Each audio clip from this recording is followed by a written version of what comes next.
guys, my name is Stacy. Welcome back to my channel. It has been a while since I have filmed and I am so sorry about that. Summer is kind of a weird time for me, especially this year was a bit crazy. I went to Alaska the last week of May and the first week of June with my husband. He went for work. He had to go for work the first week of June, and so we went a week early so we could go out and do stuff. So that was great fun, and I did not want to come back home. I love Alaska and the weather there. I hate the weather here. I'm in Virginia. The weather's terrible. Okay, so the first book I'm going to talk about is Come Back to Me by Jody Hedlund, and that is book 1 in the Waters of Time series. I believe it's a trilogy. I've only read book 1 so far. This one is Christian fiction featuring time travel. And I'm a big fan of time travel. I used to love all the Outlander books. I've read all of them and I was a huge fan. But I thought this would be like a kind of a clean version of that. And definitely it was cleaner than Outlander, but it was iffy. I'm going to say it was quite iffy. If you are a person who is very particular about lustful scenes and wanting and talking about it and thinking about it and looking at each other and all of that stuff, I don't think I would really recommend this book. It was kind of heavy on that for a Christian fiction. I was very surprised at the level that was in there. Besides that, though, I really did like the story. I was engaged, I was invested. Features a woman from our time who goes back to, I think, the 1300s, and she meets a knight. The other thing that I thought was kind of strange was that the girl went back to the 1300s and she didn't do a whole lot of preparation for that. She knew where she was going to, like the time she was going to, but she didn't do a whole lot of research on that, and she didn't, change the way she spoke at all. And the people from 1300s spoke the way that we speak today, and that was kind of hard to wrap my mind around. At least in the Outlander books, the author did a really good job at writing it accurately, writing the language accurately. This one, it was kind of strange with how well they talked and how well they understood each other, and I feel like 1300s medieval England, there would be much more of a language barrier there. Anyway, the story was good, and I think I'm going to continue the series and see how book 2 is. Not right away, though, but yeah, I would be a bit cautious about it if you are a person who does not like any level of spice in your books. The next book I read, this was a whole lot of fun because I read this on the plane going to Alaska. I read the whole book on the plane, and that is 26 Below by Kimberly Woodhouse, and this is book 1 in the Alaskan Cyber Hunters series. This one was really fascinating because it starts out, the very first chapter of the book is about a woman who, she just got hired for this position for the Alaskan government, to where she is doing training of cybersecurity kind of things to other government entities. And that's what we were going to Alaska for. We actually were going because my husband was giving a presentation on cybersecurity type of stuff to military bases in Alaska. And so as I was reading this, I kept pausing it and I was like, hey, listen to this, because this is what you're doing, right? And he's like, yeah, that's exactly what I'm going to talk about. And then as I was reading and she was going into detail about her job, I was like, hey, how accurate is this? And he was like, yeah, she's using the correct terms and she's, saying, the correct things. So I thought that was really cool. I had no idea that that's what this girl's job was when I started it. And that's not what my husband's job is. That's not what he normally does. So it was kind of interesting that that's what we were going there for. Anyway, the whole premise is the system in Alaska had been hacked, the electricity, all the things have been hacked to where when the temperature reaches 26 below, everything is going to shut down. So that means a lot of people are going to die because 26 below is freezing cold. And so there is this Like, quick, what do we have to do to try to stop this thing from happening? I really like this book. It was super fast paced. I really like the characters. It was a very interesting premise. I will definitely read the book that comes after this. Yeah, I really liked it.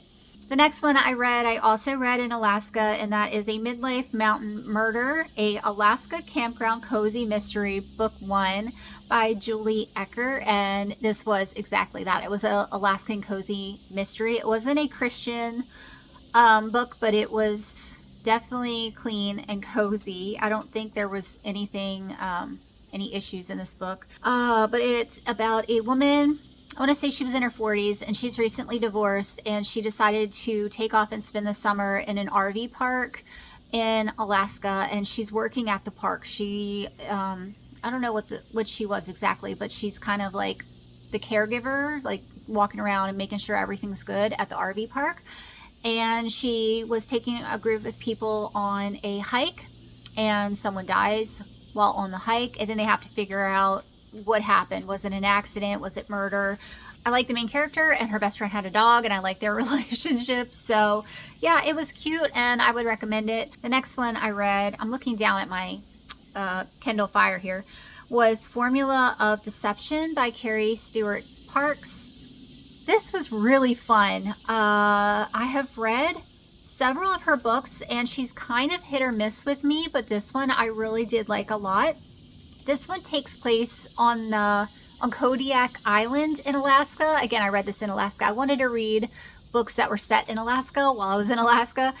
So this one takes place on Kodiak Island, which it's a pretty big island, but it has like thousands of Kodiak bears and grizzly bears all over the island. This one was about a girl. How do I describe this one? Because there's definitely things I can't talk about that would give away the like twist at the end.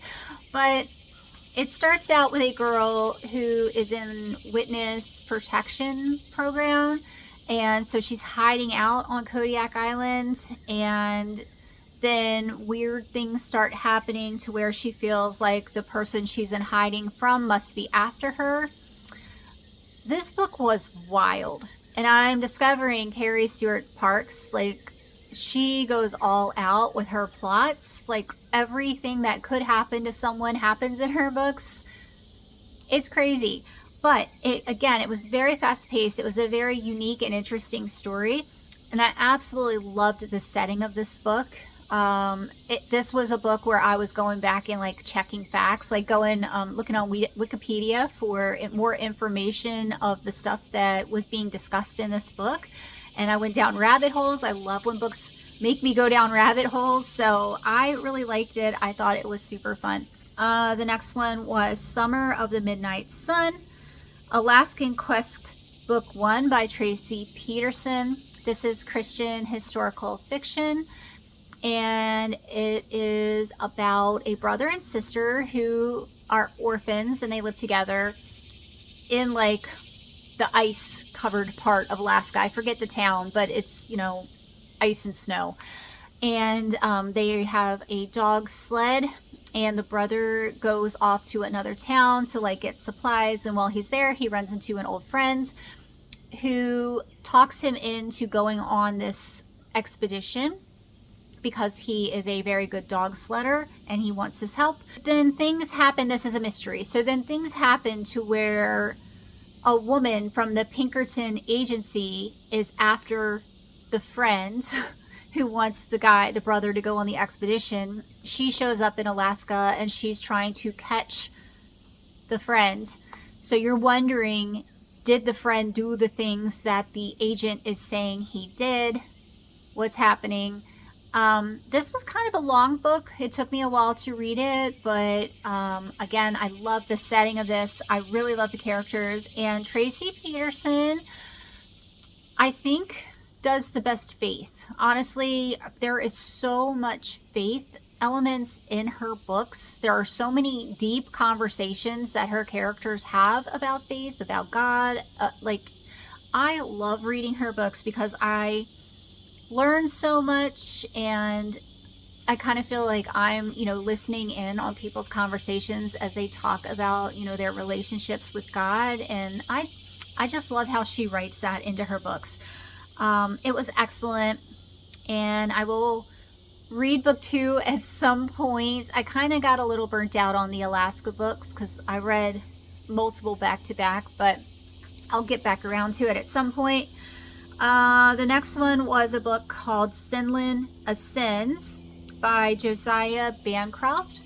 This was completely different from any of the other books.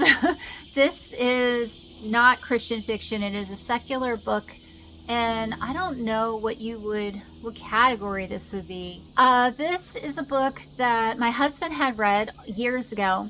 We did a lot of driving while we were in Alaska, and we were exploring all of these different towns. So on our road trips, this is the book that my husband picked for us to listen to because he knew it and he really liked it and he thought I would really like it. And Holly has read these books. She might have read the whole series.